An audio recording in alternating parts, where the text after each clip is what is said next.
revolusi industri 4.0 yang serba IoT, Internet of Things, IoT, Internet of People, Artificial Intelligence, virtual reality, big data, 3 dimensi, nanoteknologi, dan lain sebagainya. Itu harus kita pahami sebagai konteks di dalam pembelajaran, termasuk juga di dalam menulis tesis. Ya. Karena apa? Karena konteks revolusi industri 4.0 itu akan menginspirasi kita untuk bersama-sama memilih permasalahan judul yang seksi. Apa seksi? Seksi itu menarik. Ya, ketika Pak Kajur, Bu Koordinator Prodi melihat judul yang saudara tulis itu ada technical terms, ya, yang tidak semua orang ini tahu, sehingga ada kata kuncinya yang membuat Pak Kajur itu kelepek-kelepek, ya, untuk ini sesuai dengan keahlian saya. Ini sesuai dengan keahlian Ibu Anita. Ini keahlian Ibu Dwiani. Sehingga Pak Kajur bersama dengan Ibu Koordinator Program Studi ini akan mengalihkan, artinya untuk membagi judul tesis yang saudara tulis itu berdasarkan keahlian yang dimiliki oleh para dosen. Ya, itulah mengapa saya sangat mengapresiasi kegiatan hari ini. Termasuk juga di dalam pemilihan judul materi, ya, judul ataupun permasalahan yang saudara akan tulis itu ya harus terkini atau kekinian. Misalkan pembelajaran, ya, pengembangan bahan ajar berbasis IoT, Internet of Things. Ya. Kalau bahan pelajaran sudah umum, tetapi ketika ada sematan IoT, Internet of Things, wah ini akan menarik ini. Ini berarti nanti yang membimbing Bu Diah misalkan. Yang membimbing Pak Kajur. Ini karena ada kaitannya dengan pembelajaran, bisa dibimbing oleh Bu Dwiani misalnya, atau Bu Anita, dan sebagainya. Ya, itulah konteks yang harus kita pahami di dalam pemilihan tesis. Seiring dengan itu, Society 5.0 ini perlu juga harus menjadi nafas kita, agar penelitian yang dilakukan oleh para mahasiswa ini betul-betul dapat dimanfaatkan demi kemasyarakatan, demi umat, hablu minana, sehingga ketika memilih tesis, judul tesis, ya, ini bahwa ini nanti manfaatnya untuk apa ya? Ini perlu di-highlight. Ya. Tentunya kita harus mengenal konteks Society 5.0 yang merupakan tata masyarakat yang terjadi. Munculnya revolusi 4.0 yang telah melahirkan berbagai inovasi dalam dunia industri dan juga masyarakat secara umum, termasuk industri pendidikan. Society 5.0 merupakan jawaban atas tantangan yang muncul akibat era revolusi industri 4.0 yang ditandai dengan era VUCA. Apa itu VUCA? Volatility, yang memiliki penuh gejolak, ketidakpastian, uncertainty, kompleksitas, complexity, dan ambiguitas atau ambiguity. Inilah konteks Society 5.0 yang juga harus dipahami oleh para mahasiswa pendidikan bahasa Inggris S2. Sehingga nanti di dalam pemilihan judul permasalahan tesis ini sudah betul-betul terkini atau ada novelty, ada kebaruan. Ya. Perlu kami sampaikan ciri-ciri dari VUCA. Di sana ada multiple key decision factors. Ini juga harus menjadi bahan pertimbangan saudara. Termasuk lack of clarity about meaning of an event, ya. Kemudian ada unclear about the present, ya. Rate of change, dan sebagainya. Ini perlu kita pahami konteks ini di era VUCA ini. Seiring dengan itu kita juga mengenal yang namanya Industri 4.0 yang dibarengi dengan Education 4.0. Ya, apa itu Education 4.0? Di sana ada berbagai dimensi, yaitu reorientasi kurikulum. Jadi sekali lagi reorientasi kurikulum, sehingga para mahasiswa, adik-adik mahasiswa ini juga bisa melirik kurikulum. Reorientation kurikulum, lah kita punya ahlinya untuk kurikulum, misalkan Pak Joko, kemudian Joko Priyono PSD, kemudian Prof. Suwarsih, ini ahli kurikulum, termasuk Bu Dwiani itu juga ahli kurikulum. Kemudian 21st century skills, learning and teaching method, menggunakan blended learning, misalkan insya Allah saya, kemudian Bu Diah ini juga akan banyak mengawal di learning and teaching method blended learning. Learning resources, multi-sided platform, ini luar biasa ini. Ada Pak Joko, ada Pak Kajur, ada Bu Duyani, Bu Anita, semuanya kalau kaitan dengan multi-sided platform, ini insya Allah kita punya ahli yang banyak, ya. Termasuk literasi data, literasi teknologi, literasi manusia, serta physical infrastructure and technology. Ini perlu di-highlight termasuk QA dan sebagainya. Inilah yang menjadi konteks pendidikan 4.0 ya. Tentunya membutuhkan literasi baru termasuk literasi teknologi, literasi data, literasi manusia. Sehingga ini juga bisa sebagai konteksnya yang nanti akan disematkan di dalam tesis yang saudara tulis. Misalkan technological knowledge itu bisa dimasukkan di dalam permasalahan yang akan saudara tulis di dalam tesis saudara. Termasuk juga mobile assisted language learning, ya. Kemudian ada computer assisted language learning call dan sebagainya. Inilah yang akan menggunakan literasi teknologi, baik bagi para guru, para mahasiswa, dan juga para peserta didik, termasuk literasi manusia, karena bahasa ini kan tidak dilepaskan dengan manusia. Language is not only individual phenomenon, but it must be treated as a social phenomenon. Maka memahami literasi manusia, kultur yang ada, karakteristik peserta didik, social, cultural issues, dan sebagainya, ini menjadi variabel tersendiri dalam penelitian yang akan sudah tulis, termasuk juga literasi data, kemampuan untuk membaca, menganalisis, menggunakan informasi, big data, dan sebagainya. Berikutnya, ini adalah bangunan generasi emas yang perlu saudara pahami sebagai calon magister di pendidikan bahasa Inggris terkait dengan values, ya, karena kita tahu bahwa dimensi pendidikan itu ada 3. Yang pertama adalah pengetahuan, yang kedua adalah keterampilan, dan yang ketiga adalah sikap. Maka saudara bisa melirik terkait dengan sikapnya, bagaimana nilai-nilai karakter, pendidikan karakter disematkan di dalam teaching kids, apakah itu bahan ajar, apakah itu media, dan lain sebagainya. Atau proses pembelajaran yang berbasis pada PBK, pendidikan karakter, jadi pendidikan karakter. Ya. Maka itu bisa juga dijadikan sebagai tesis. Mengapa? Karena tadi dimensi pendidikan itu tidak hanya sekedar transfer of knowledge kalau kita mengacu kepada teori behaviorism, atau reconstruction of knowledge kalau kita mengacu pada teori cognitivism, tetapi juga ada di sana ada transfer of skills, transfer of values yang harus dikawal bareng-bareng di dalam judul tesis yang saudara lakukan, yang saudara tulis nanti bersama dengan pembimbing. Ada literasi numerasi, literasi sains, literasi digital, literasi finansial, literasi budaya dan kewarganegaraan, dan lain sebagainya. Ini adalah kompetensi-kompetensi yang harus kita kawal bareng-bareng dalam rangka untuk menghasilkan generasi emas. Termasuk di sana ada career and life, flexibility, adaptability, initiative, self-direction, social course culture, instruction, productivity, accountability, leadership, and responsibility. Ya, ini nafas kita. Ya, termasuk juga untuk memiliki peserta didik lulusan yang critical thinking, problem solving, creativity, innovation, communication, collaboration. Di sana ada HOTS, higher order thinking skills, ya, higher order thinking skills, dan lain sebagainya. Ya, sehingga kita bisa menghasilkan lulusan yang 7 Cs, 3 Ms and 3 Ms, ya, memiliki risk taking, reflectiveness, resilience, made for everyone, dan sebagainya. Ya.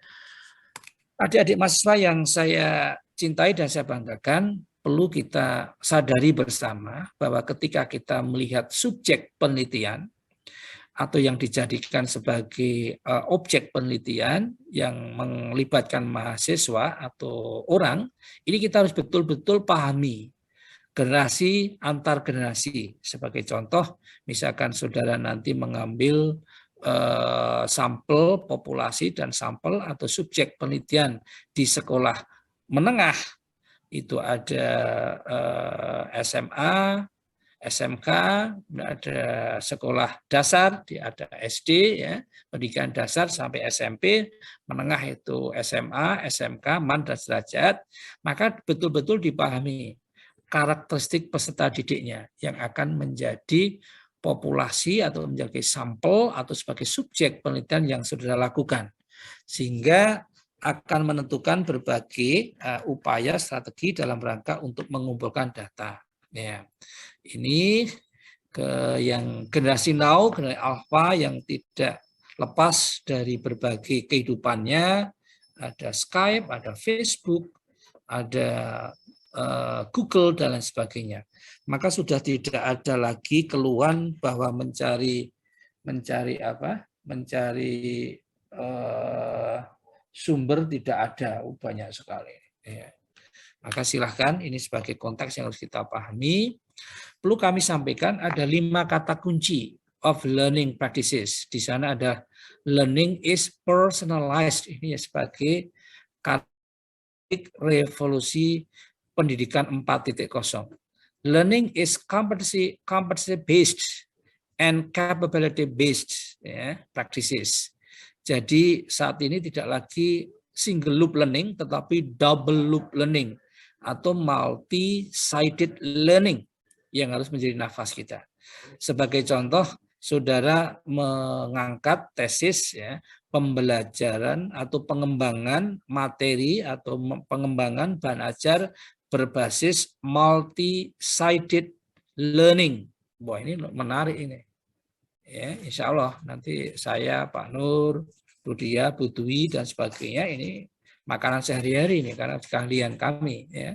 Jadi multi-sided, ya, learning misalkan, atau pembelajaran atau pengembangan bahan ajar berbasis double loop learning. Wah, ini menarik ini, kelompok-kelompok ini. Ya, double loop learning, tidak hanya single loop tapi double loop learning. Sehingga kata double loop learning ini adalah kata yang menarik, kata yang menarik sebagai kata kunci. Ya, mengapa? Karena sudah double loop learning, ini yang dikembangkan bukan lagi kompetensi, tetapi capabilities, lebih dari kompetensi. Nah, itulah yang dikatakan tadi, yang seksi tadi. Learning happens anytime, anywhere. Ya. Kemudian learning experience, students take ownership dan sebagainya. Sehingga learning experience yang saudara ciptakan, yang nanti saudara bisa masukkan di dalam tesis, itu bisa menggunakan deep learning. Ya, misalkan begini, proses pengembangan materi bahasa Inggris berbasis deep learning. Wah, luar biasa ini. Ini menarik karena ada deep learning di sana adalah seksi. Maka ya jangan yang normatif saja, tetapi ada kata kuncinya di sana. Ada deep learning, ada surface learning, ya, ada multi-sided learning, ada double loop learning, ada IoT based dan sebagainya. Nah, inilah berbagai dimensi yang harus menjadi bahan pemikiran saudara.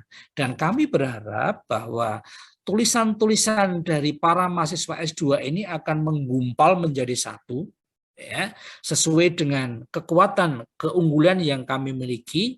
Sebagai contoh, UNJ ini untuk young learners, ya, ini luar biasa ini. Ini sebagai ikon kita, keunggulan kami yang ada di UNJ. Monggo nanti berbagi saudara-saudara tertarik pada teaching English for young learners, ini kita siap.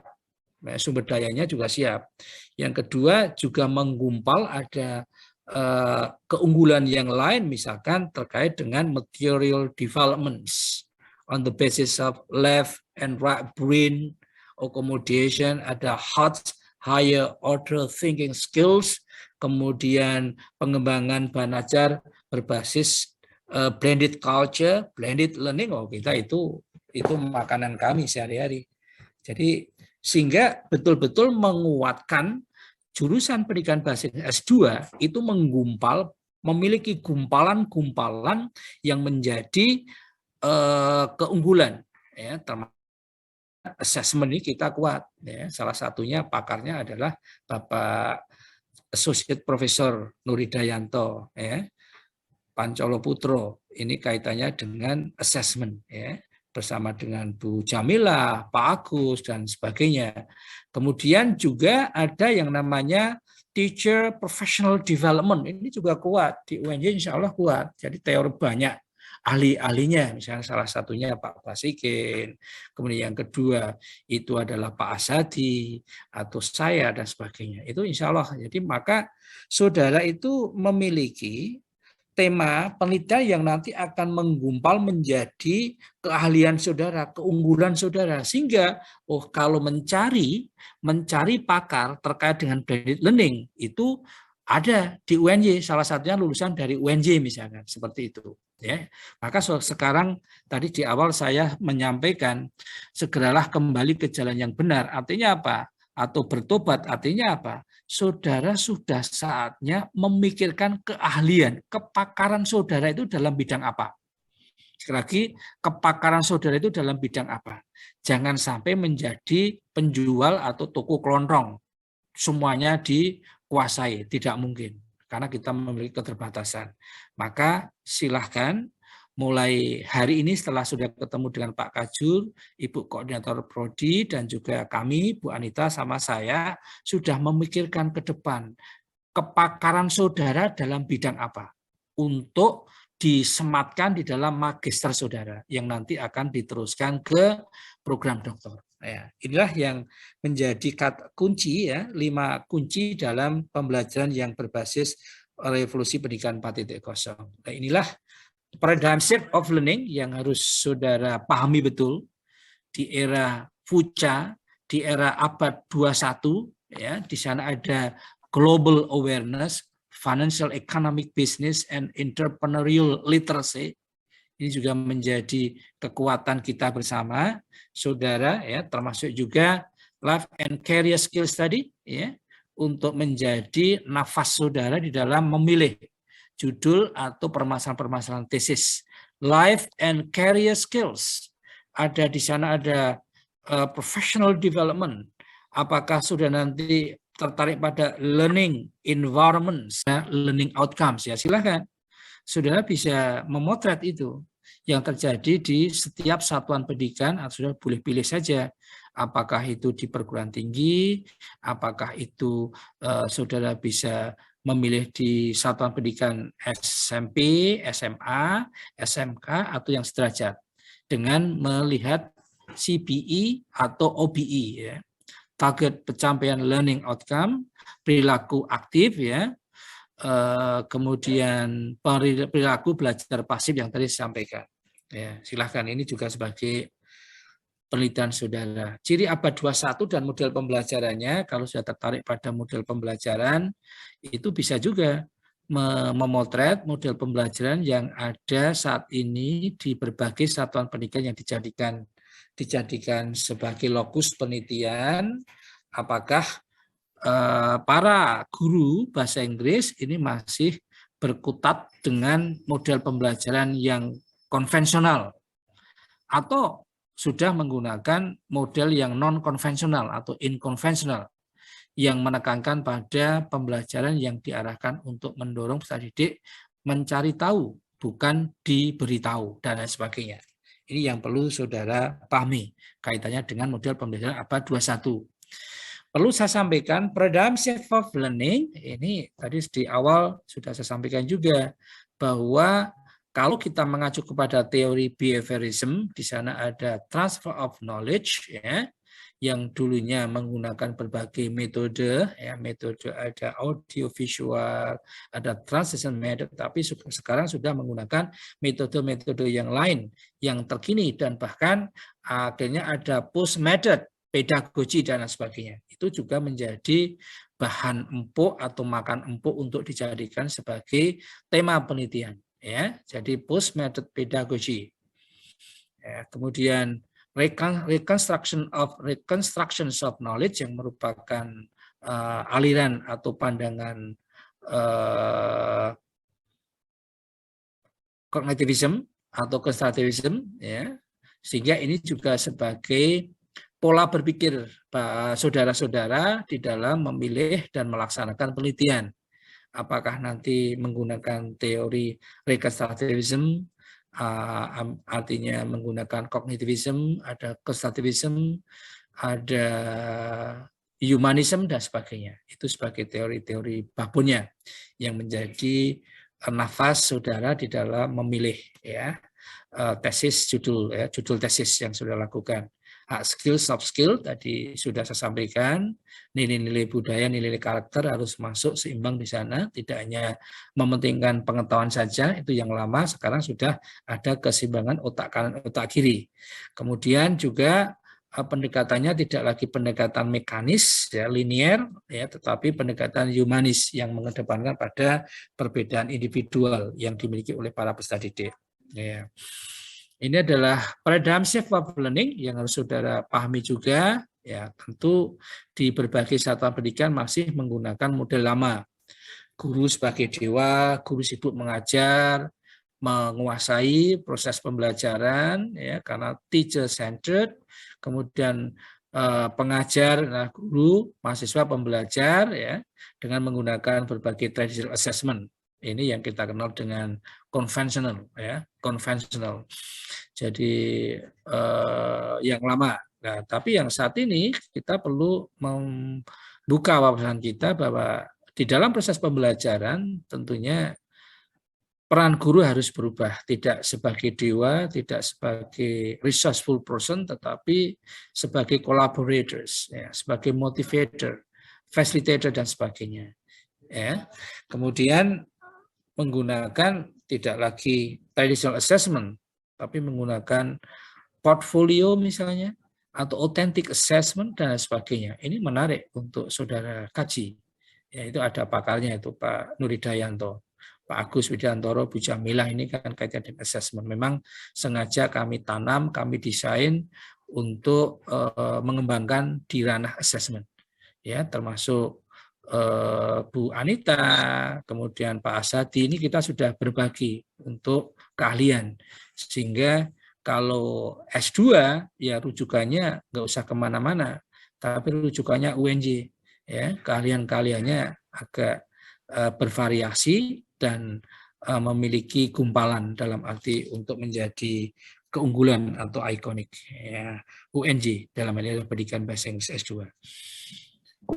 Inilah kaitannya dengan pembelajaran yang mengedepankan pada keseimbangan otak kanan, otak kiri, ya, kiri atas, kanan atas, kemudian kaitannya dengan tidak hanya IQ tetapi juga SQ, EQ, BQ dan sebagainya yang merupakan limbic mood thinking process untuk mengedepankan pada higher order thinking skills. Saudara-saudara yang saya hormati, saat ini ada perubahan yang sangat mendasar di era COVID-19, di era IoT, Internet of Things, revolusi pendidikan 4.0, maka paradigma yang harus saudara tumbuh kembangkan yang nanti akan bisa digunakan di dalam tema penelitian saudara dengan menggunakan Trigoji, ya, dengan basis Trigoji. Trigoji itu adalah Yutagoji, Peragoji, dan Cybergoji. Sehingga saudara bisa menggunakan salah satu dimensi Trigoji ini sebagai technical terms yang membuat permasalahan saudara atau judul tesis saudara seksi. Misalkan begini, pengembangan bahan ajar bahasa Inggris berbasis Yutagoji misalkan. Atau pengembangan bahan ajar bahasa Inggris berbasis pedagogi, atau pengembangan bahan ajar bahasa Inggris berbasis cybergoji. Itu udah 3 judul, udah luar biasa. Ya, atau juga bisa saudara mendeskripsikan pada saat ini pembelajarannya itu mengacu kepada arah mana.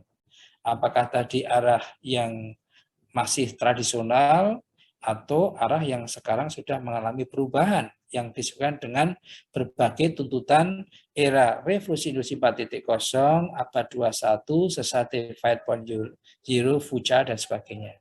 Maka bangunan Yutagoji, Peragoji, Cybergoji ini juga bisa sebagai amunisi saudara di dalam menentukan tesis atau judul penelitian yang sudah lakukan. Ya, itulah yang saya sampaikan di dalam slide ini, perbedaan antara andragogy paradigm sama Yuta Koji Paradigm yang mengedepankan pada double loop learning untuk Yuta Koji, sementara yang andragogy itu single loop learning. Ya, maka mengembangkan capability itu paradigma Yuta Koji, Trigoji tadi, sementara yang andragogy itu mengembangkan kompetensi development yang saat ini sedang banyak dilakukan, tetapi sekarang sudah harus mulai berubah, tidak hanya kompetensi development, tetapi disesuaikan dengan talenta atau capability yang dimiliki oleh para peserta didik. Itulah yang akan menjadi sasaran tesis penelitian tesis yang sudah lakukan. Ya, perlu kami sampaikan ada perbedaan antara KKNI level 7, 8, 9. Nah, saat ini program magister itu kan berada pada tataran KKNI level 8. Untuk program doktor itu KKNI level 9, kemudian KKNI level 7 itu adalah program profesi PPG, sementara yang KKNI level 6 itu adalah sarjana. Sarjana. Ya, kalau kita lihat 4-6 ini dikelompokkan dalam jabatan teknisi atau analisis. Itu yang sarjana ya. 4-6. Kemudian yang 7-9 dikelompokkan dalam jabatan ahli. Maka tesis penelitian saudara itu akan memperkuat keahlian saudara. Mengapa? Karena KKN-nya tidak lagi KKN level 6, tetapi KKN level 8 untuk program magister. Berikut kami sampaikan perbedaan antara KKN level 7, level 8, dan level 9.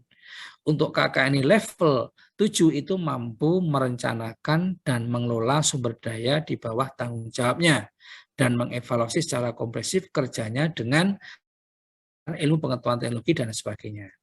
Mampu melakukan riset dan mengambil keputusan strategis dengan akuntabilitas dan tanggung jawab penuh atas semua aspek yang berada di bawah tanggung jawab bidang keahliannya.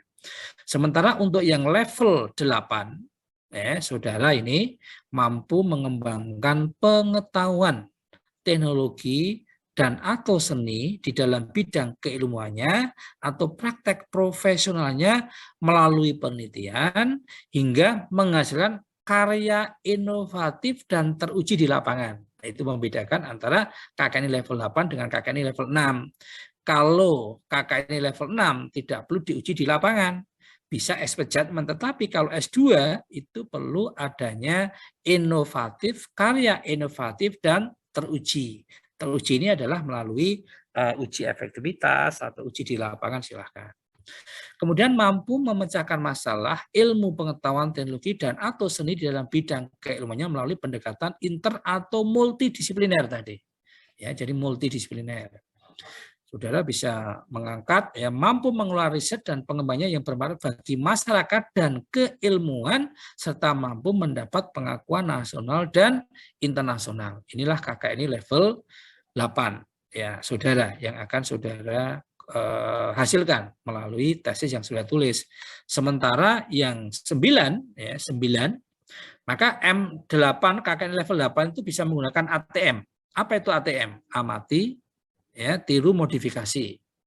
Ya, sementara yang KKN level 9 di sana ada menghasilkan karya kreatif original, ya, original dan teruji. Itu membedakan. Kalau tadi bisa modifikasi, tetapi kalau yang KKN level 9 doktor ini adalah karya kreatif, S2 karya inovatif, terujinya ya, tetapi ada kata original untuk program doktor. Mampu mencapai permasalahan ilmu pengetahuan teknologi dan seni di dalam bidang melalui pendekatan inter, multi, dan transdisipliner. Ya, inter, multi, transdisipliner. Ya, tidak jauh berbeda, mampu mengelola, memimpin dan mengembangkan riset dan mengembangkan yang bermanfaat bagi kemasyarakatan umat manusia serta mampu mendapat pengakuan nasional dan internasional. Sehingga yang membedakan antara tesis yang ditulis oleh program magister dan program doktor itu salah satunya adalah yang tadi inovatif dan teruji, sementara yang doktor kreatif, original dan teruji. Clear ya, dong ya, Mas, Mbak. Nah, sekarang profil lulusan. Ya, setelah saya lihat profil lulusan yang ada di bahasa Inggris kita, di sana saudara itu diharapkan menjadi guru bahasa Inggris yang profesional. Ya, guru ini tidak hanya di SMP, SMA loh ya, tapi bisa sebagai dosen bahasa Inggris yang profesional, yang memiliki 4 kompetensi. Ada pedagogical competence, professional competence, dan lain sebagainya. Ini yang perlu saudara kuasai. Pengembang bahan ajar bahasa Inggris. Maka tadi saya banyak menyampaikan pengembangan bahan ajar, silahkan. Pengembang perangkat penilaian penguasaan bahasa Inggris. Jadi ada instrumen penilaian. Pengembang program pembelajaran bahasa Inggris. Ini program pembelajaran. Jadi ada bahan ajar, ada perangkat penilaian, ada programnya, penerjemah bahasa Inggris ke Indonesia atau sebaliknya. Ini di samping saudara juga bisa konsentrasi di dalam terjemahan, silahkan. Ya. Kemudian peneliti di bidang bahasa dan pengajarannya. Maka tesis ini kan harus saudara lakukan, saudara tulis dalam rangka untuk menyelesaikan tugas akhir saudara. Dan yang ketujuh, penyedia layanan bahasa Inggris untuk keperluan khusus. Ya, English for specific purposes. Kita ada English, general English, ada English for specific purposes, dan juga bahasa Inggris untuk yang anak berkebutuhan khusus. Silakan kalau sudah tertarik juga kita punya ahlinya, nggak ada masalah. Kalau misalkan nanti ternyata perlu pendampingan dari Fakultas Ilmu Pendidikan, ya harus bisa. Jadi nanti supervisornya satu itu dari Pendidikan Bahasa Inggris, kemudian yang kedua itu dari Fakultas Ilmu Pendidikan dalam mengembangkan keahlian yang sudah miliki. Tetapi kalau cukup satu, ya nggak ada masalah. Maka untuk kebijakan di UNJ itu pembimbingnya cukup satu. Ya, tetapi dalam kondisi tasit yang membutuhkan pembimbing kedua, itu nggak ada masalah, diajukan saja. Apabila di jurusan pendidikan bahasa Inggris, ini perlu didampingi dengan supervisor yang lain. Ya. Ini terkait dengan 3 komponen yang akan menghasilkan berbagai komponen, yaitu 7 components of TPEC areas, yang menjadi juga menjadi area penelitian saudara. Apakah saudara nanti technological knowledge, apakah tertarik pada pedagogical knowledge, apakah tertarik pada content knowledge atau CK, apakah saudara juga akan melihat technological pedagogical content knowledge TPEC, apakah TCK technological content knowledge saja, apakah TPK technological pedagogical knowledge, atau pedagogical content knowledge. Ini yang membangun profesionalisme dari para dosen, para guru. Ya, ini yang harus saudara lihat ketika saudara nanti akan bermain-main dengan teacher professional development. TPEC-nya bagaimana, kemudian CK-nya bagaimana, TPK-nya bagaimana. Ini kita punya dosen baru yang mengembangkan ini, ya, yang mengkotak-katik tentang ini, dokter baru, mohon maaf. Nanti insya Allah pada saatnya juga bisa membimbing saudara untuk yang TPEC, ya. Dan kita juga punya ahlinya. Di sini ada Bu Anita, kemudian ada Bu Diah, Pak Kajur, Bu Dwiani, saya, dan sebagainya. Insya Allah ini kita punya ahlinya, termasuk Prof. Suwarsih, ya.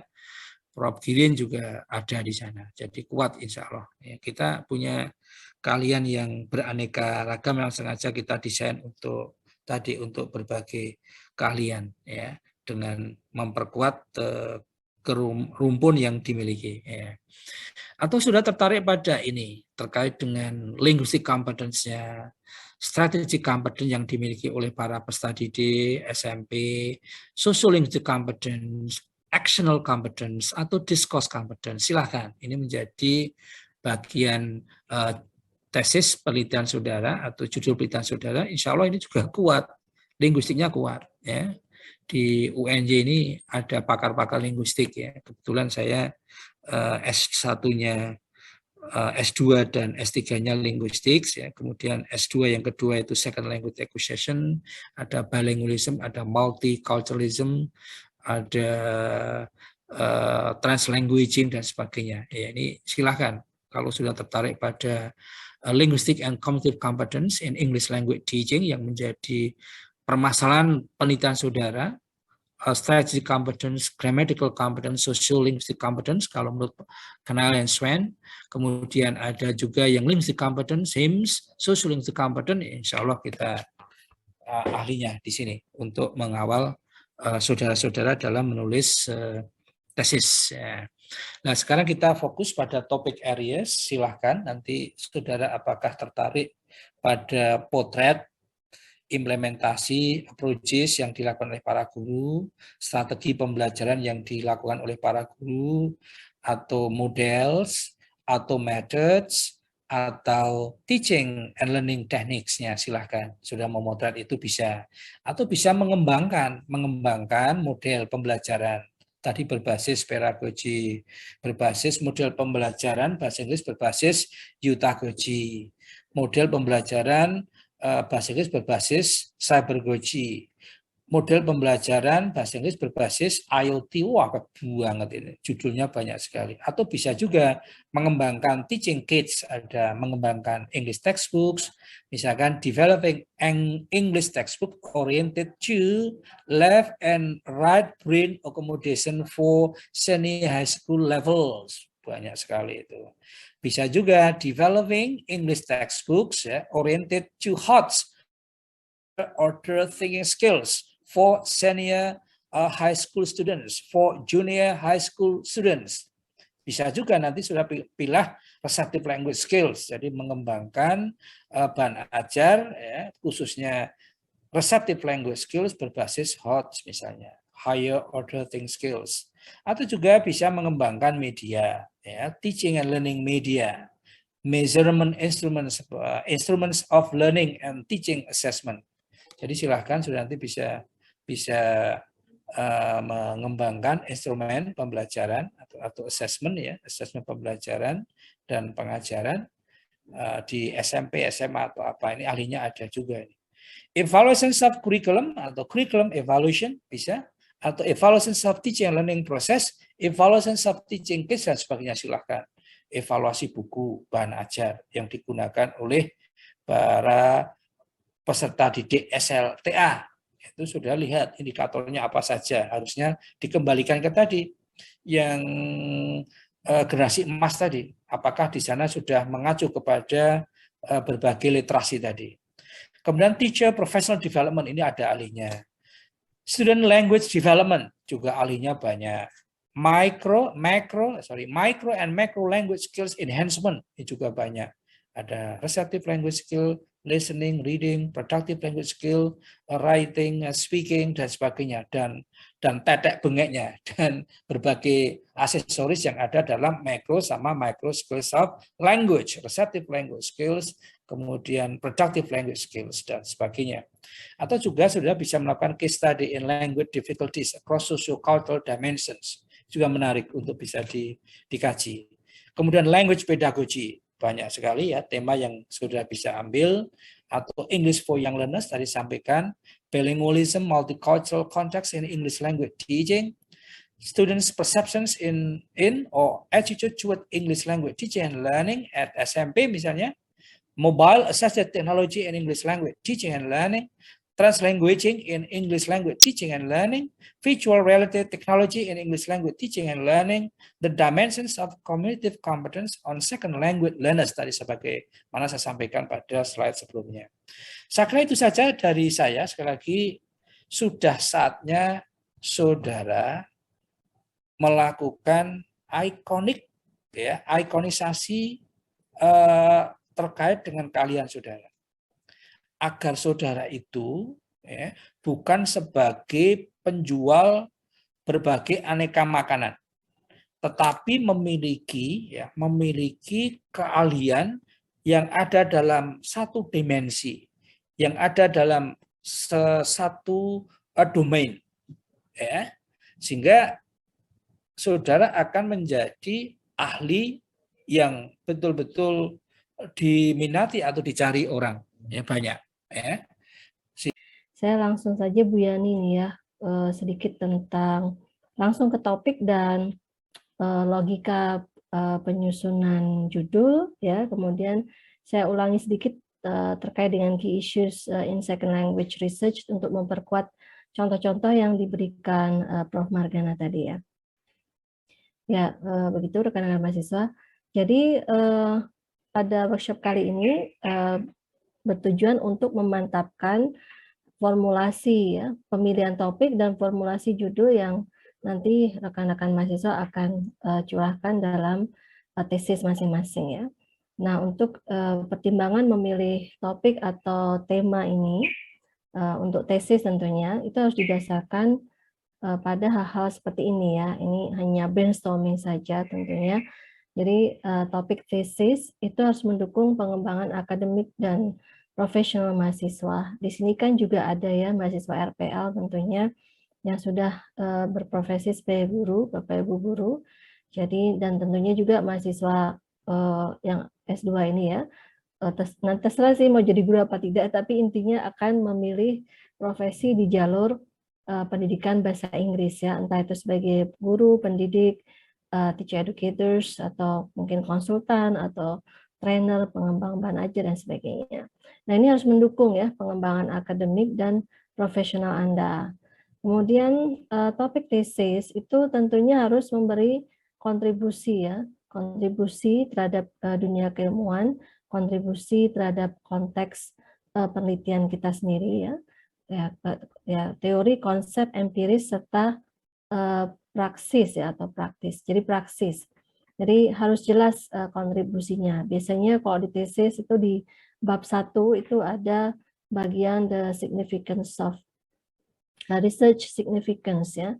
Research significance itu harusnya diuraikan dengan seksama gitu ya, bukan sekedar basa-basi. Misalnya for teachers, for students, for dan sebagainya. Biasanya hanya kayak numpang lewat gitu. Jadi harusnya dikaitkan dengan benar-benar direfleksikan kontribusi keilmuannya apa. Jadi dikaitkan dengan landasan teori yang melatar belakangi penelitian Anda. Kemudian dikaitkan dengan tantangan atau permasalahan yang memang ada di dalam konteks penelitiannya.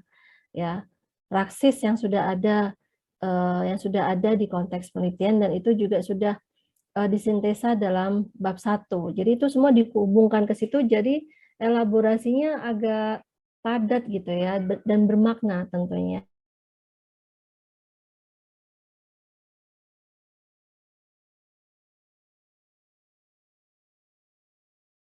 Akademik dan profesional mahasiswa.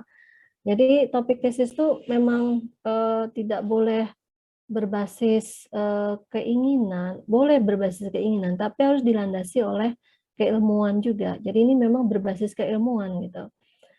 Harus ada parameter teori yang jelas. Nanti sudah akan saya jelaskan ya logikanya. Kemudian topik tesis harus berlandaskan orientasi, teori, konsep, dan penelitian-penelitian sebelumnya. Ini yang paling penting ya. Jadi topik atau tema tesis itu memang harus berlandaskan pada parameter teori yang jelas, konsep yang jelas, dan previous studies ya, empirical findings yang relevan gitu ya. Tadi di mata kuliah saya di scientific writing ya untuk kelas B, saya sudah tanyakan bedanya teori sama konsep itu apa misalnya. Nah, kita harus tahu teori itu apa, konsep apa. Kalau empirical findings atau previous studies kan jelas. Nah, teori ini ya teori atau konsep. Jadi teori tentunya aksioma yang memang dicetuskan oleh pengusul teori ya.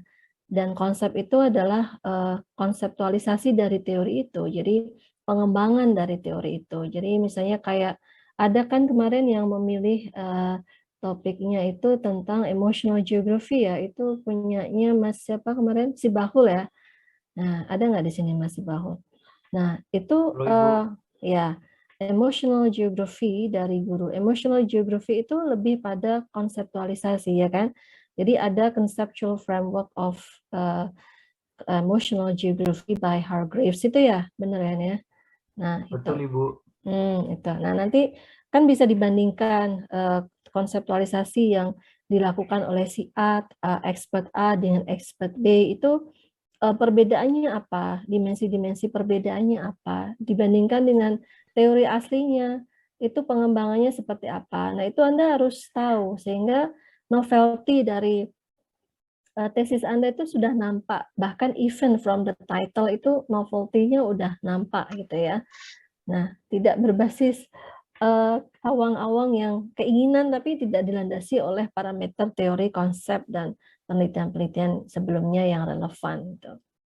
Nah, itu pertimbangan utama ketika kita memilih topik dan mengkonstruksi judulnya nantinya. Nah, untuk tema payung penelitian tadi sudah dibahas oleh Prof. Margana, saya nggak akan mengeksplorasi lagi ya. Nah, ini hanya contoh saja untuk memperkuat tadi contoh-contoh yang diberikan Prof. Margana. Sebenarnya terlalu banyak ide, banyak banget, too many ideas gitu untuk dikembangkan, untuk diteliti. Kita itu kan penelitian di kita itu kan memang belum tergarap dengan bagus ya.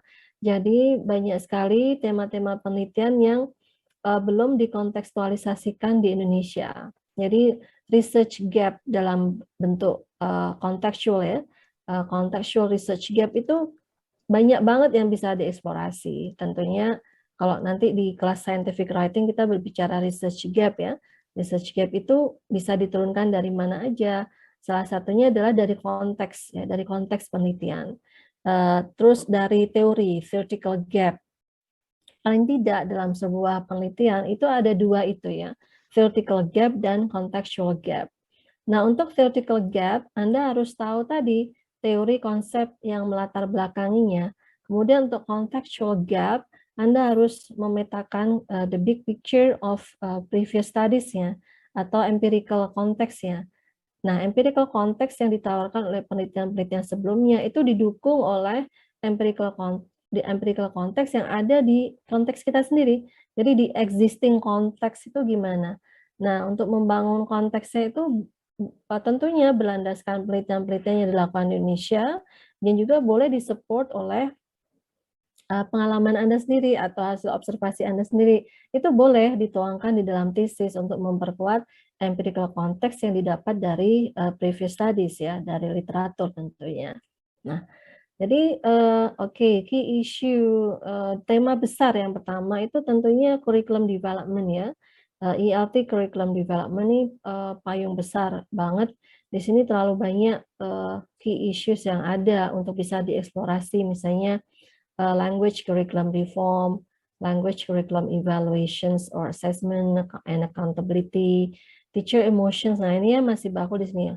Teacher emotions and curriculum change, teacher autonomy and language curriculum development, language curriculum innovations and institutional support, language curriculum authenticity, teacher identity in language curriculum development, critical thinking, and language curriculum development, language policy and language curriculum development, language in education policy, globalizations and language curriculum development, language for specific purposes, curriculum development, text-based language curriculum design, standardized language curriculum, intercultural competence, and language curriculum design. Jadi dalam satu payung besar itu Anda bisa mengkaitkan dua konstruk teori misalnya, atau teori dan konsep itu digabungkan. Itu boleh ya, boleh banget. Misalnya kayak teacher emotions and curriculum change. Kita bisa memakai konsep dari emotional geography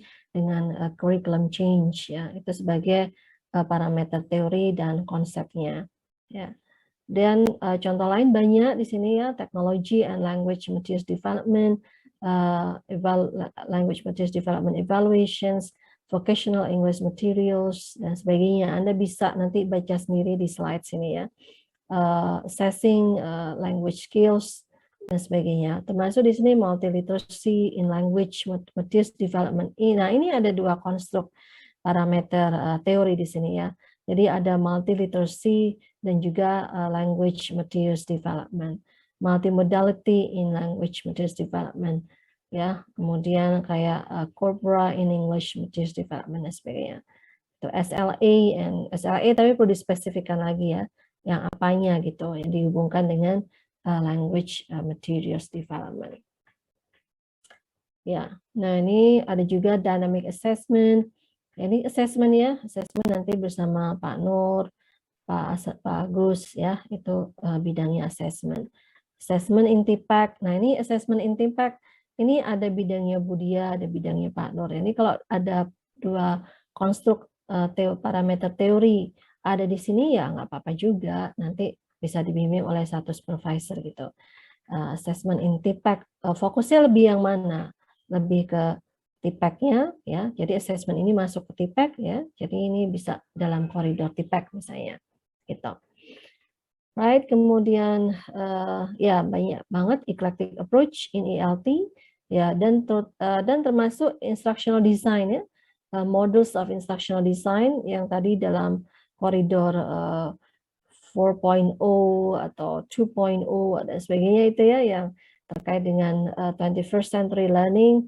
Jadi ada flip atau blended learning, macam-macam di sini, digital storytelling.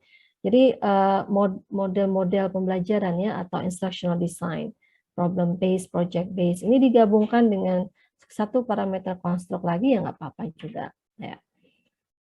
Nah, terus ini ELT methodology sudah ya tadi ya. Ini terusannya ya, maaf. Terusannya ini ada gamifications, tadi sudah disinggung oleh Prof. Margana. Gamifications in language learning, reflective language teaching, intercultural language learning, critical language pedagogy, extensive listening and reading, teaching English to young learners, literature in language learning, dan sebagainya, termasuk ICT in ELT.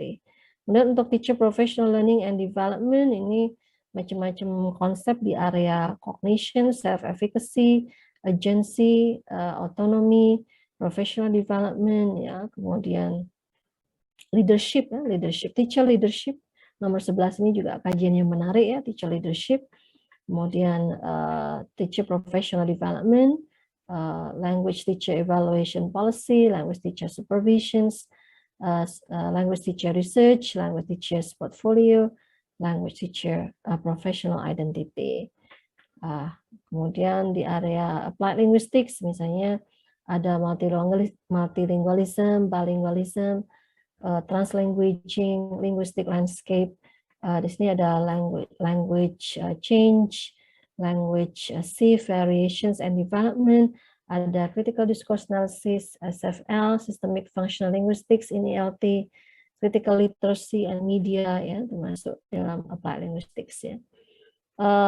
Termasuk ini juga literature in English language teaching, key issues yang lainnya yang belum ada tadi nampaknya payung besar ya, bisa juga literature in English language teaching, educational policy in ELT, dan teacher education. Itu area untuk membahas pre-service and in-service teachers. Oke.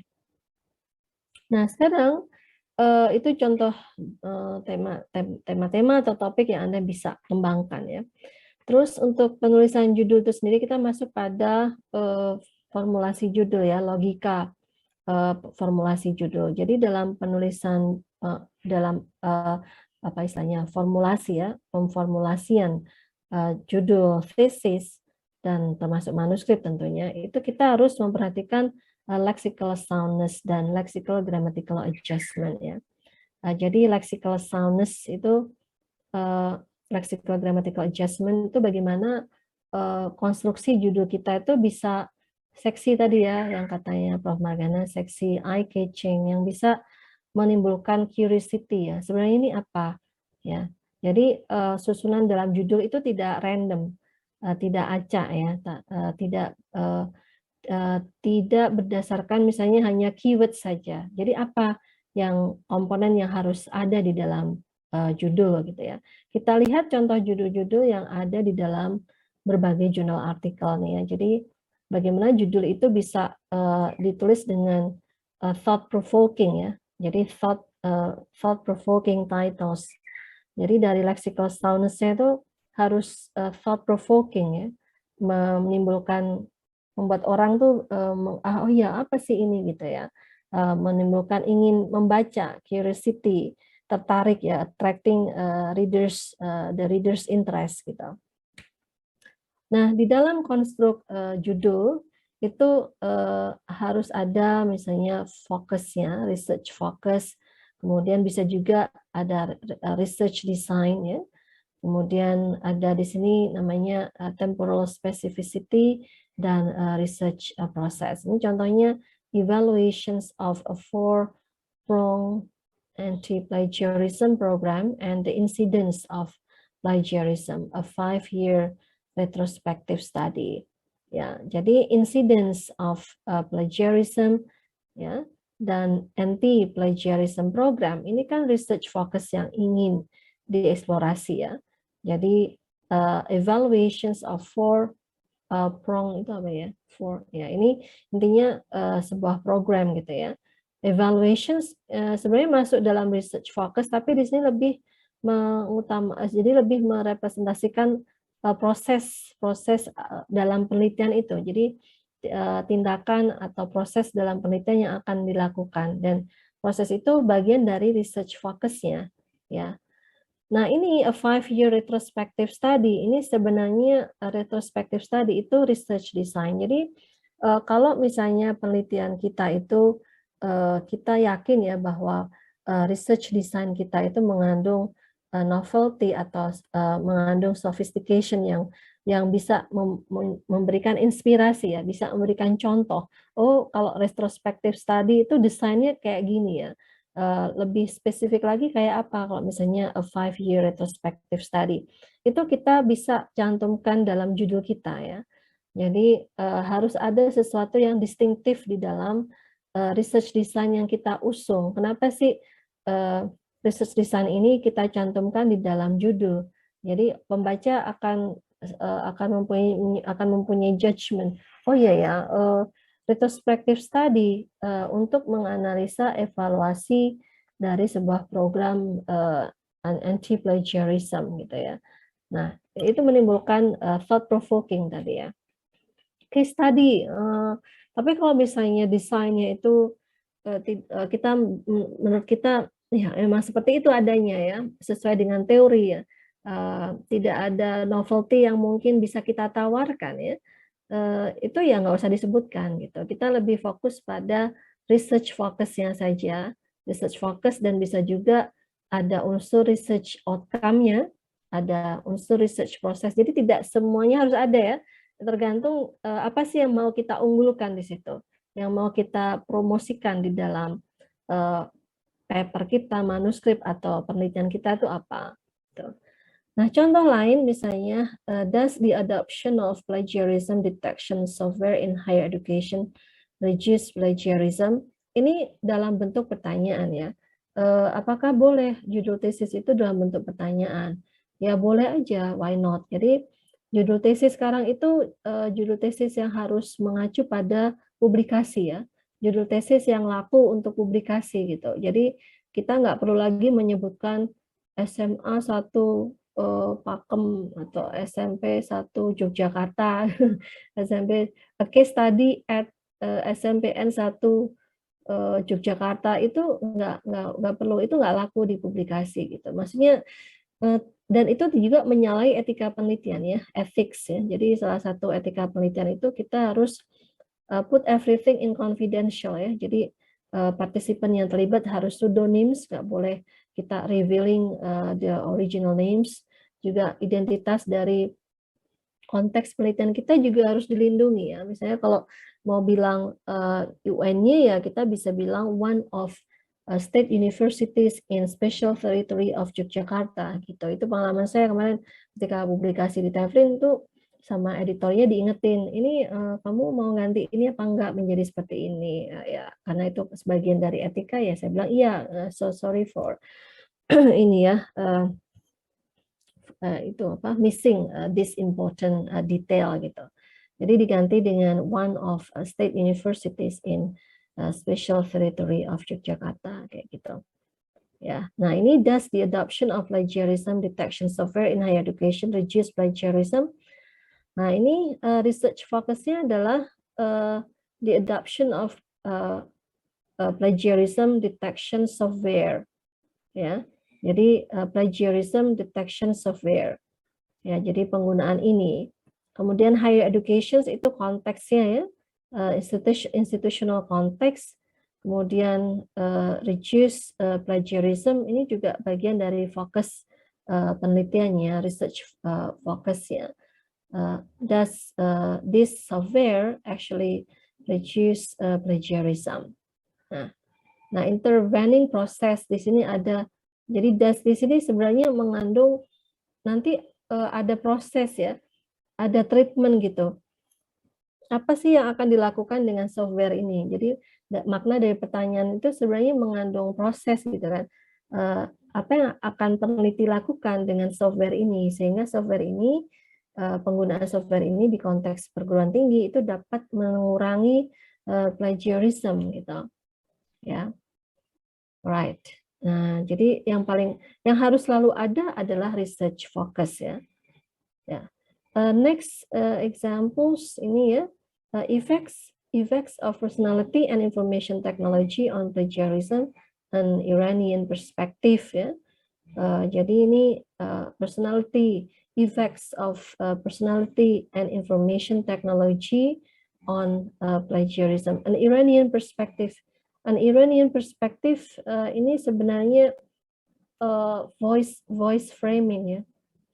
Misalnya lesson learned from Indonesian schools misalnya, itu voice framing bahwa ini loh ada lesson learned from Indonesian schools gitu.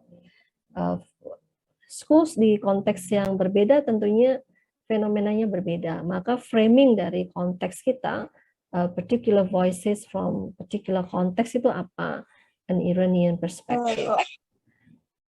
Okay, terus personality and information technology ini sebenarnya juga bisa research effects of, karena effects ya, effects itu ini kategorinya variabel gitu, personality and information technology.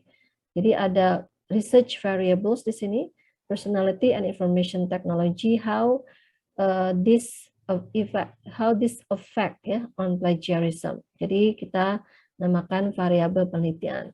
Jadi variabel penelitian tentunya ada di dalam judul, bisa ada dalam judul. Kalau misalnya desain kita itu memang desain penelitian yang melibatkan variabel gitu ya. Terus examining students' perceptions of plagiarism across cultural study at tertiary level. Ya, jadi di sini again examining ini adalah proses ya. Semacam research prosesnya apa, investigative prosesnya apa. Kemudian students perceptions of plagiarism itu adalah research fokusnya. Kemudian cross cultural study itu research design atau the nature of the study at tertiary level itu institutional context ya. Nah, di sini lagi-lagi kalau kita memang cross cultural study itu mungkin research design yang orang ingin tahu gitu ya, cross cultural study itu apa? Kan jarang ya kita membaca contoh nyata penerapan cross cultural study. Ini bukan sekedar correlational study, tapi ini adalah ada unsur cross cultural study. Nah, ini the nature of a study-nya ini yang bikin orang penasaran gitu untuk membaca. Oh, ini novelty ya, novelty yang bisa kita promosikan di dalam penelitian kita. Penelitian kita ini mengandung novelty dari sisi how the study is actually conducted gitu ya, cross cultural study. Oke. Terus ada lagi misalnya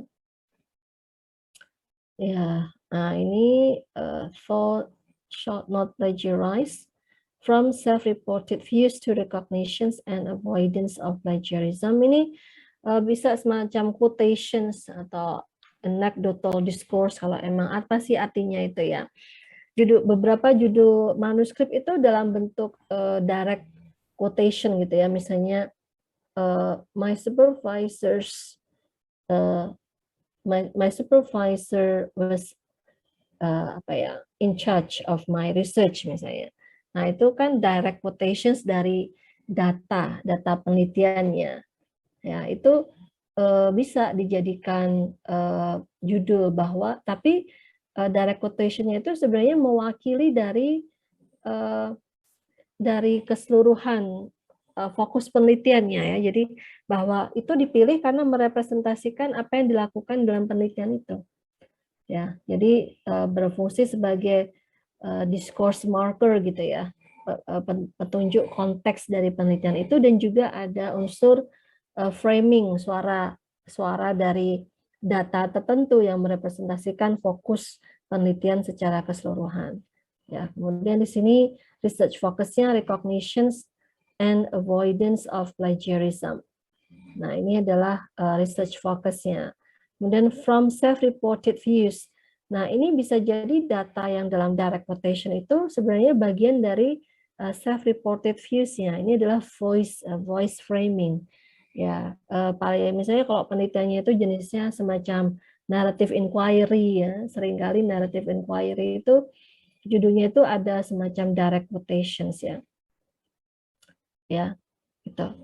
Kemudian a survey of the views of college students on academic dishonesty. Oh, ini kepotong ya. Jadi a survey di sini adalah research design-nya tentunya. Views of college students ini adalah voice framing kan ya. Kemudian academic dishonesty itu adalah research focus-nya. Ya kan? Jadi yang mau dikaji ini adalah academic dishonesty voiced by college students. Nah, itu dalam bentuk survei tentunya. Survei. Kenapa survei ini dimasukkan di judul di sini ya? Mungkin kita kan perlu membaca papernya secara lengkap ya. Kalau saya membaca abstraknya aja sih memang.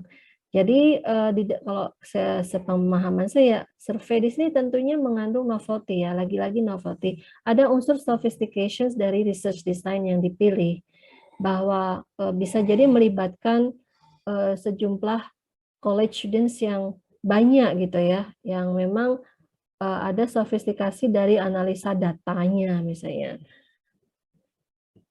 Dan ya jadi begitu. Jadi intinya kalau kita mau mencantumkan research design sebagai bagian dari judul itu, research design-nya itu harus menawarkan sesuatu gitu, sesuatu yang itu menunjukkan sophistications atau novelty dari sisi research design-nya. Contoh lain misalnya kayak gabungan misalnya antara etnografi dengan case study ya. Misalnya etnografi case study.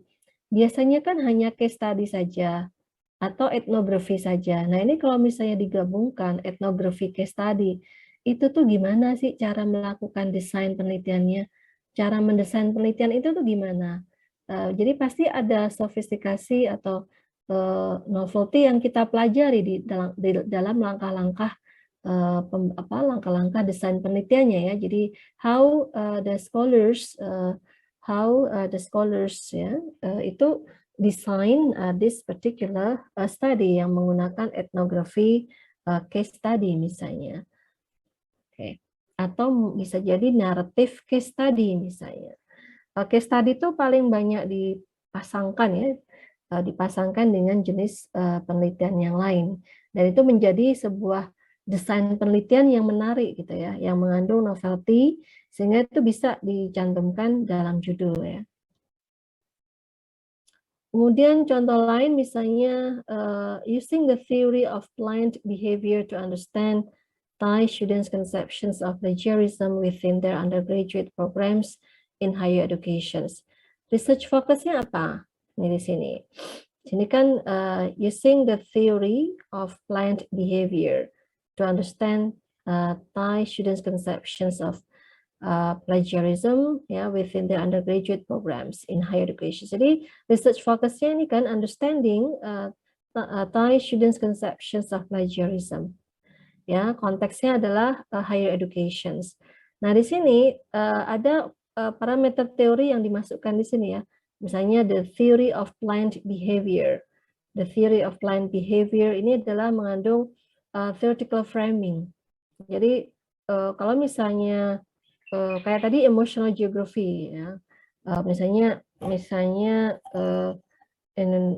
Indonesian English teachers emotional geography in Thailand misalnya. Nah, itu kan jelas bahwa konsep yang diusung di sini adalah emotional geography. Kenapa emotional geography ini cocok di sini? Karena yang dipotret itu misalnya guru bahasa Inggris dari Indonesia tapi mengajar di Thailand. Emotional geography-nya tuh gimana gitu ya. Ya, dia guru bahasa Inggris dari Indonesia tinggal di negara lain. Nah, itu biasanya emotional geography itu yang diuplak-uplak seperti itu. Ada emotion yang dipotret di situ. Terus using ini proses ya, ada examining, ada constructing, ada evaluating, ada designing, ada ya biasanya untuk proses itu kata-kata yang sering itu ya, designing atau constructing atau using atau developing gitu ya. Kalau mau pakai examining, investigating, kalau mau pakai proses dari penelitian. Material process. Kemudian contoh lain juga ini strategies to help university students avoid plagiarism, a focus on translations as an intervention strategy. Ya, jadi di sini a focus strategies to help university students avoid plagiarism. Jadi a focus on translation as an intervention strategy. A focus on translation as intervention strategy ini sebenarnya mengandung konstruk translations itu parameter teorinya ya. Kita berarti menyentuh dunia translations dan ada intervention strategy yang itu memang terkait dengan dunia penterjemahan. Jadi interventions specificity, tetapi ya tentunya terkait dengan dunia terjemahan ya, translation sebagai theoretical framing ya. Di sini theoretical framingnya ini juga translations, intervention strategy yang ada di dalam dunia translations gitu. Kemudian strategies ini namanya ya, kalau dalam ilmu SFL itu nominal frame atau nominalizations. Nah ini sebenarnya juga bagian dari material proses ya, bagian dari proses penelitian sendiri. Ya, strategis itu bagian dari proses penelitian itu sendiri. Tapi kan karena strategi itu sudah berbentuk nominal ya, nominalizations, ya kita nggak usah mencari kata proses ya, kata yang menandai material proses ya. Misalnya employing strategies misalnya. Biasanya employing strategies to help bla bla bla. Nah, strategi sendiri itu sudah konstruknya udah jelas gitu. Itu menunjukkan nominalization strategies. Kita nggak perlu bilang employing lagi misalnya kayak gitu. Terus contoh lain, nah ini ada abstraknya ya. Ini di dunia linguistik terapan misalnya. Ini ada critical discourse analysis, itu terkait dengan ideologi. Ideologi misalnya neoliberalism, traces of neoliberalism in English teaching materials. Ini ya kemarin di mata kuliah analysis of pedagogical discourse ya. Ini contoh di mata kuliah analysis of pedagogical discourse. Nah, judulnya seperti ini. Nah, kalau judulnya semacam ini mengandung apa aja. Critical discourse analysis ini kan sebagai bagian dari analytical tool ya, bahwa CDA dipakai sebagai analytical tool dan itu bolehlah dikatakan sebagai bagian dari research design-nya. Sebagai bagian dari research design, tapi di sini lebih tepatnya adalah analytical tool-nya, ya kan? Karena research design-nya bisa jadi content analysis, bisa jadi case study, bisa jadi narrative inquiry ya. Tetapi untuk menangkap fokus penelitiannya yaitu traces itu apa? Nominalization itu bagian dari proses penelitiannya kan ya. Jadi tracing ya kan. Tracing itu material process, tapi di sini kita bisa bilang traces karena bisa kita memilih nominalizations. Kalau bingung ini mana ya? Apakah saya mau bilang tracing atau traces ya? Kita harus mengkaji lebih kuat mana sih apa istilahnya lebih kuat mana untuk merepresentasikan apa yang sebenarnya kita akan lakukan di dalam penelitian kita. Ya ini pengalaman ini kemarin ya, saya gonta-ganti judul untuk manuskrip yang saya tunjukkan dulu kemarin itu ya. Misalnya pertama saya bilang pertama adalah development of genre-based framework and instructional design.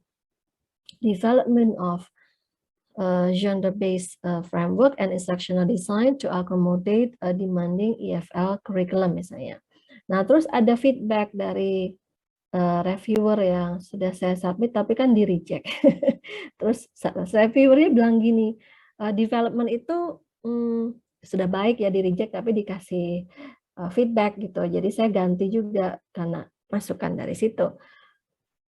Development itu mengandung proses yang sudah lengkap gitu ya, bahwa development itu kalau misalnya kita memakai desainnya adalah desainnya adalah design based research ya, design based research di dalamnya ada R&D misalnya.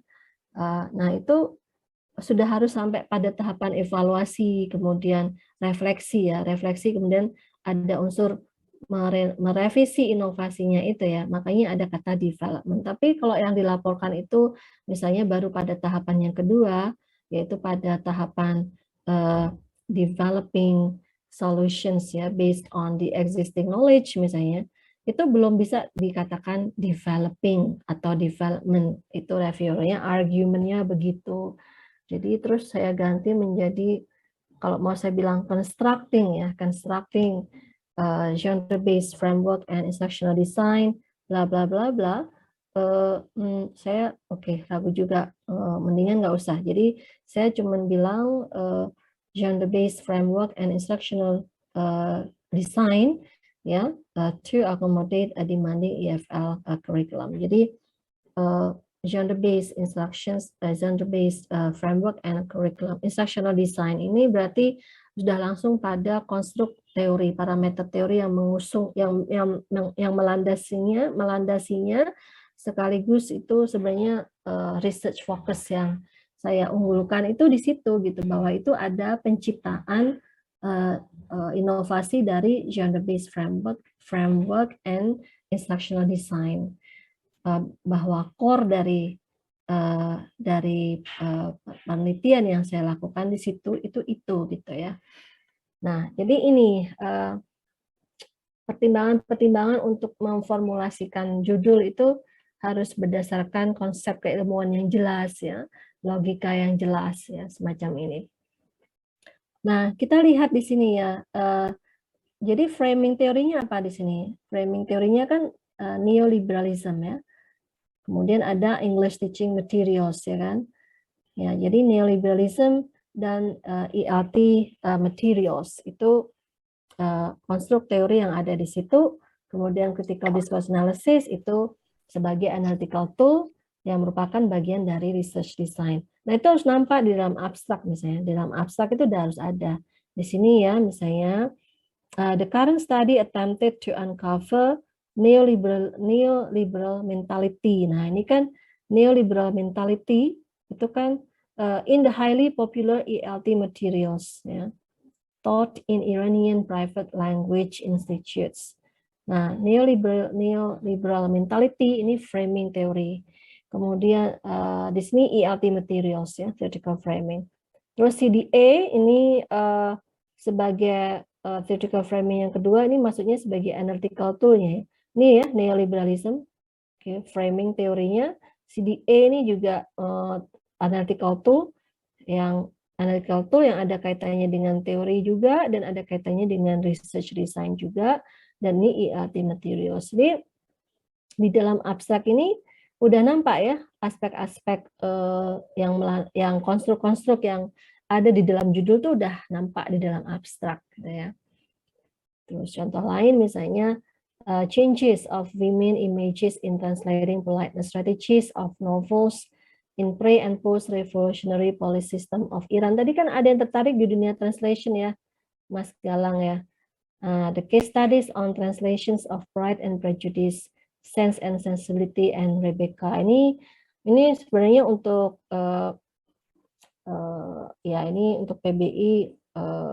Ya bisa sih kalau emang tertarik di translation ya, tapi dokumennya apa ya? Kalau dokumen untuk pendidikan bahasa Inggris ya, bisa misalnya membandingkan penterjemahan buku teks tertentu. Misalnya sih kalau di program studi yang lain, ya, misalnya kayak linguistik terapan tuh ada yang membandingkan buku, karena memang bidangnya bahasa Jepang dan bahasa Indonesia misalnya. Kalau ini bahasa Inggris dan bahasa Indonesia. Untuk novel boleh sih, literary works kan juga tadi ada ya, literature in language teaching, boleh aja. Terus politeness strategies. Nah ini kan berarti konstruk ya, konstruk teori atau konsep yang melatar belakangnya adalah apa di sini? Pertama adalah vertical framing one. Ini manipulation strategies ya. Ini manipulation strategies. Ini bagian dari politeness strategies. Kemudian di sini ada ya, to this end textual and paratextual features. Ya, jadi intinya aspek-aspek dalam penterjemahan translation yang mau di zoom itu adalah textual and paratextual features. Tapi ini di judul cukup gini aja, cukup case changes of women images in translating politeness strategies ya of novels. Jadi translating politeness strategies. Jadi ini ya, politeness strategies ini tepatnya ini manipulation strategies gitu. Terus di sini ada post revolutionary role of women. Ya, di sini ada ya pre and post revolutionary policy system of Iran. Iran ini konteks ya. Konteksnya jelas ya. Case studies, kenapa sih ini disebutkan dalam judul ya? Karena untuk translation itu kan jarang-jarang ya case studies gitu. Jadi kalau misalnya ini the case studies on translations tuh kayak apa gitu ya? Kayak apa gitu kan, menimbulkan pertanyaan ya, thought provoking gitu. The case studies on translations of Pride and Prejudice. Nah, ini kayak apa sih? Ada case studies, ada translations ya. Kemudian yang dikaji itu penterjemahan apa? Oh, penterjemahan politeness strategies-nya yang ada di dalam novels. Kemudian konteksnya di Iran pada saat pre and post revolutionary policy system gitu. Nah, itu contoh judul-judul yang thought provoking gitu ya. Ya, jadi sampai sini ada pertanyaan? Sampai sini ada pertanyaan dulu? Ya, silakan kalau ada yang mau ditanyakan. Mungkin ada yang belum jelas.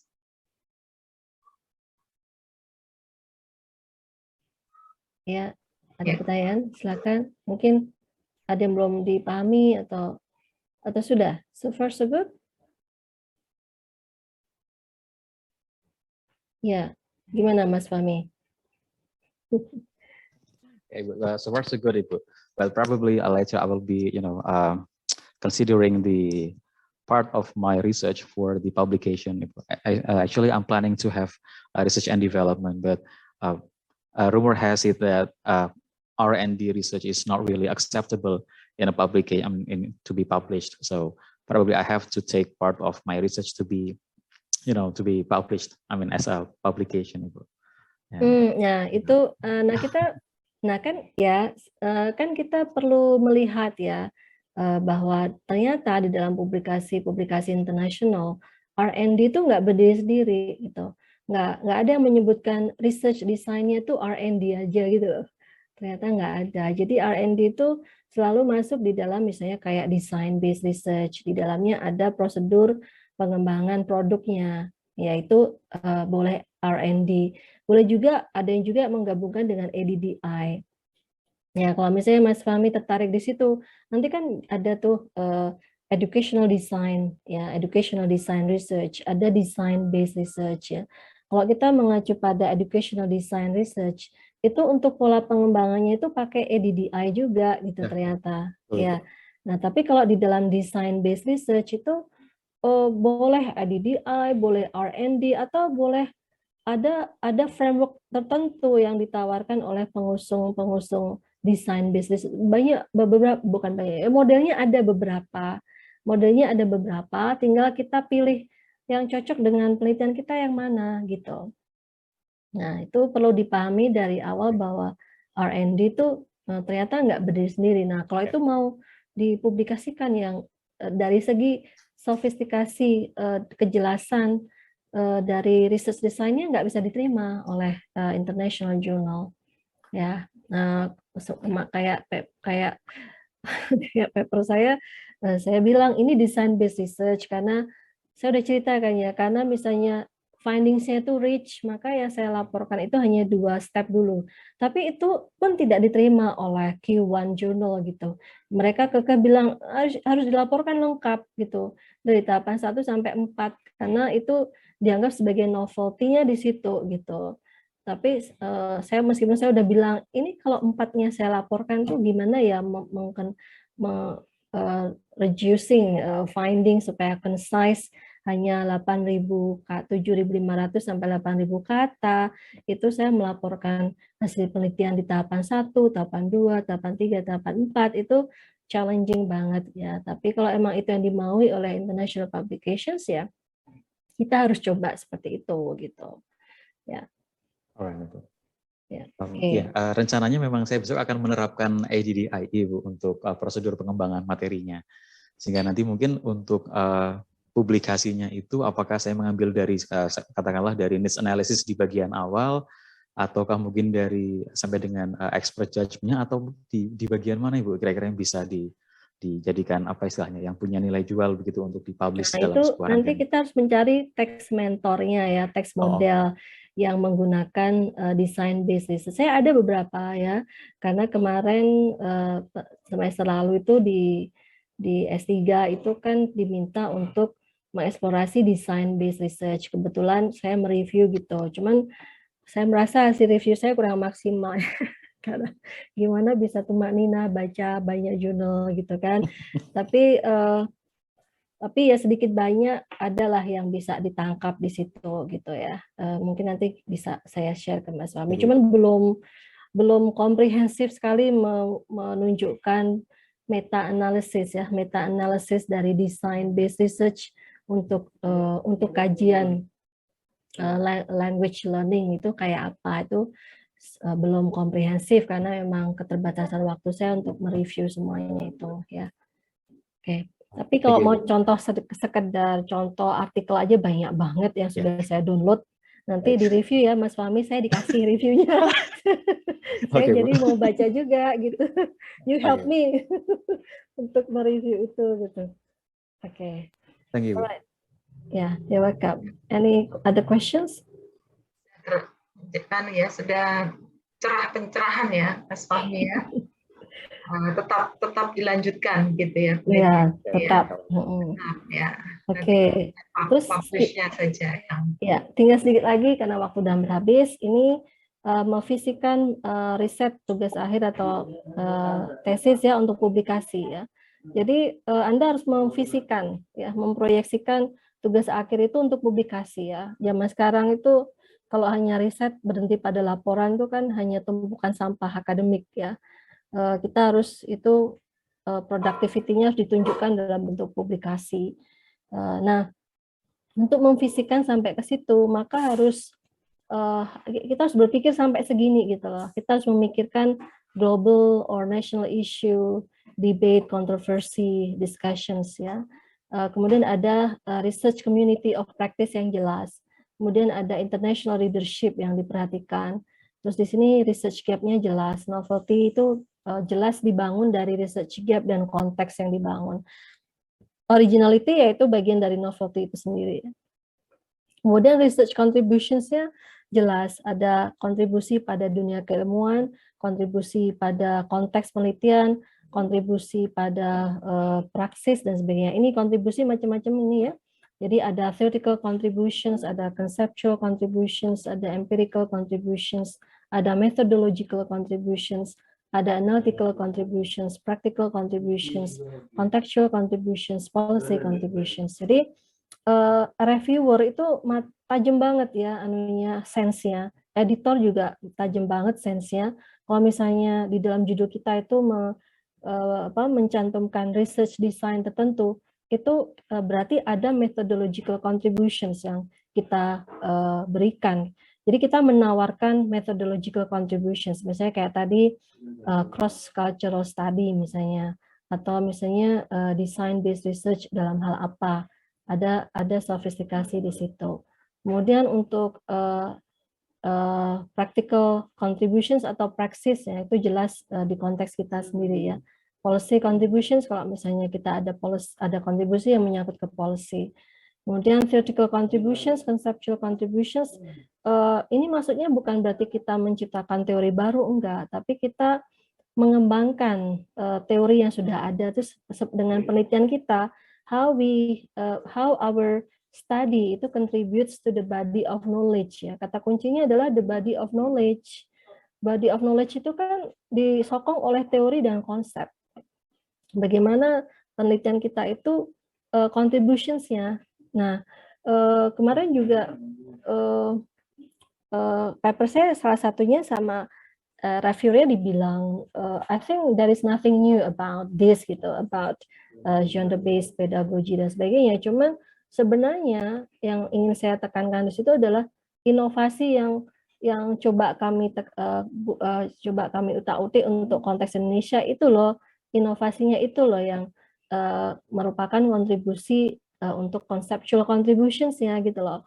Nah itu tapi tergantung perspektif dari reviewernya juga, sejauh mana mereka menganggap itu sebagai conceptual contributions ya. Memang kalau jurnalnya Q1 itu ya reviewernya standarnya tinggi ya. Nah jadi akhirnya oke, nggak apa-apa ditolak oleh Q1, terus nanti saya submit ke Q2 atau Q3 gitu ya, kira-kira ya oke lah untuk konteks lokal di Indonesia atau EFL itu bisa dianggap sebagai conceptual contributions gitu ya. Semoga dianggap begitu oleh reviewers sehingga ada kemungkinan dipertimbangkan untuk publish gitu ya. Terus implications. Terus di sini untuk tahap awal supaya kita bisa merumuskan novelty segala macam, gap segala macam, kita paling tidak framing research project kita ini ya, research topiknya kita jelas apa gitu ya. Terus research problem, kemudian kita memikirkan topik, problem, research aim atau purpose atau goal, dan research questions ya. Nah ini kemudian dijabarkan framingnya semacam ini ya, misalnya issue ini misalnya. Jadi topiknya ini dari paper tertentu ya. Kemarin di scientific writing pertemuan pertama dengan siapa ya? Kelasnya apa yang udah saya jelaskan ini ya? Kelasnya A atau B atau C ya? A ya? Sudah saya jelaskan ya? Atau barusan tadi ya? Jadi ini topik. Oke, jadi ada judul Assessment of Intercultural Communicative Competence in Foreign Language Education, a Survey on EFL Teachers' Perceptions and Practice in China. Nah, ini Assessment of Intercultural Communicative Competence in Foreign Language Education. Nah, Assessment of Intercultural ICC ya, Assessment of ICC ini menjadi fokus penelitian. Sekaligus di sini adalah fokus topik, sekaligus di sini ada konstruk parameter teorinya. Jadi teori assessment dan teori dari ICC di sini. Ya, jadi nanti literature review-nya harus ada assessment of ICC in foreign language educations ya, karena dalam manuskrip itu kita dibatasi oleh words ya, paling sekitar 2000 kata ya untuk literature review, maka kita nggak usah banyak-banyak reviewnya, misalnya assessment aja. Apakah perlu kita mereview assessment saja gitu? Kayaknya nggak perlu gitu loh, karena assessment banyak orang yang sudah tahu assessment itu apa. ICC juga banyak orang yang udah tahu ICC itu apa. Jadi kita langsung mereview saja, misalnya assessment of ICC in EFL context, misalnya kayak apa, gitu ya. Jadi kita masuk pada contextual review. Kalau misalnya ICC mau direview ya boleh saja ICC direview, tapi ya kedalamannya itu harus inspiring gitu, breadth and depth-nya harus inspiring.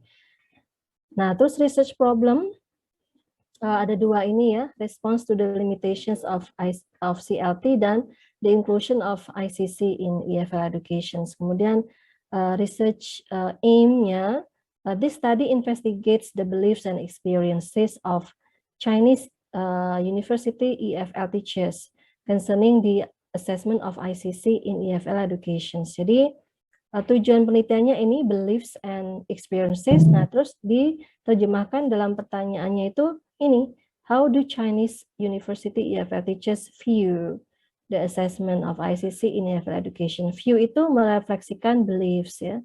Kalau practices itu merepresentasikan experiences. Jadi antara tujuan penelitian dan pertanyaan penelitiannya itu sinkron gitu ya. Jadi di sini how do teachers view the assessment of ICC dan to what extent are their assessment practices culturally oriented. Jadi udah pertanyaan ini udah merepresentasikan the aim of the research, which also represents the focus of explorations ya, the focus of investigation-nya. Last but not least, semuanya itu ya. Jadi semuanya itu di bagian awal framing itu kita harus menangkap isunya apa, konteksnya apa, terus gap-nya apa, baru kemudian fokus penelitian, fokus investigasi yang merupakan cara kita merespon ya, cara kita merespon isu yang kita kaji itu ya, stance taking. Jadi what is your positions in response to this gap or controversy? Cara kita meresponnya gimana? Apakah kita mau mengembangkan, apakah mengembangkan sesuatu, apakah kita mau misalnya apakah kita mau investigating the beliefs and experiences and dan sebagainya. Saya rasa itu yang bisa saya sampaikan ya, Bu Yani dan Pak Nur. So happy to answer your questions ya. Kalau misalnya masih ada pertanyaan, terima kasih. Wassalamualaikum warahmatullahi wabarakatuh. Ini Pak Nur ya yang bocor. Mantap besarnya ya, Pak. Mantap besarnya. Ini ada Mas Aji nih. Mas Aji nih di mute dulu. Atau di mute aja Bu Yani dari host.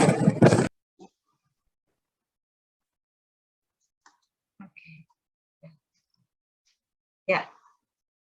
Baik, silakan kalau ada yang mau ditanyakan. Boleh ya Bu Anita? Mungkin boleh ya. Pertanyaan. Ya. Dua pertanyaan, silakan. Menarik sekali ini tadi bagaimana menuliskan gaya judul juga ya, Bu Anita ya. Ternyata ada caranya juga ya.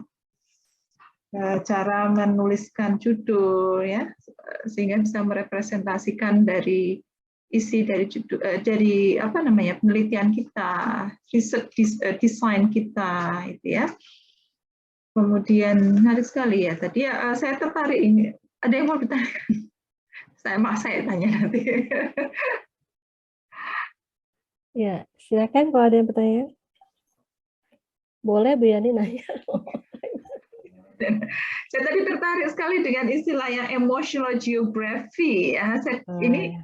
Ya, ini saya juga baru ya, karena sebelumnya ada pemahaman saya adalah ketika kita meneliti atau menulis ya, membuat judul atau manuskrip itu penelitian itu boleh